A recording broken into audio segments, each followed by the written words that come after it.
தட்டி, எஸ், உங்களுக்கு ஒரு எதிர்காலம் உண்டு, உன் பிள்ளைகளுக்கு ஒரு எதிர்காலம் உண்டு, நமக்கு ஒரு எதிர்காலத்தை நியமிக்கிற கர்த்தர். ஹல்லேலூயா. அந்த எதிர்காலம் இல்லை என்று இருக்கிற அந்த பயத்தை, அந்த இருளை கர்த்தர் இன்றைக்கு விலக்குவேன் என்று வாக்கு கொடுக்கிறார். ஆமென் சொல்லுங்கள். எத்தனை பேர் ஆமோதிக்கிறீங்க?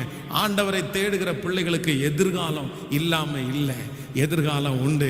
கையை உயர்த்தி சொல்ல, நான் நம்புற ஆண்டவரேன்னு சொல்லுங்க. உங்க பிள்ளைக்கு ஒரு பெரிய எதிர்காலத்தை, அதுவும் எப்படின்னா, நான் சொல்றேன், உங்க பிள்ளை இன்னைக்கு கீழே படுத்து கிடக்குறாங்க, ஒரு ஏணி வைக்கப்பட்டிருக்கிறது.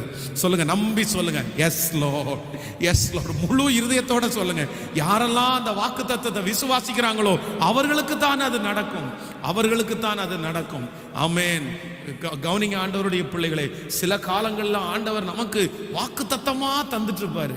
வாக்கு தத்தம் வந்துட்டே இருக்கணும்.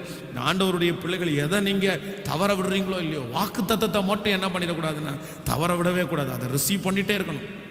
ஆண்டவர் எத்தனை வாக்கு தத்தத்தை கொடுத்தாலும் எனக்கு தான் அப்படின்னு உரிமை பாராட்டணும்.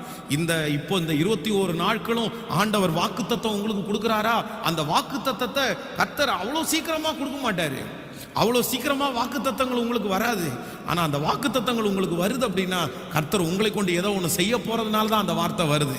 உடனே நீங்க என்ன பண்ணிக்கணும்னா அப்படியே பிடிச்சிக்கணும்.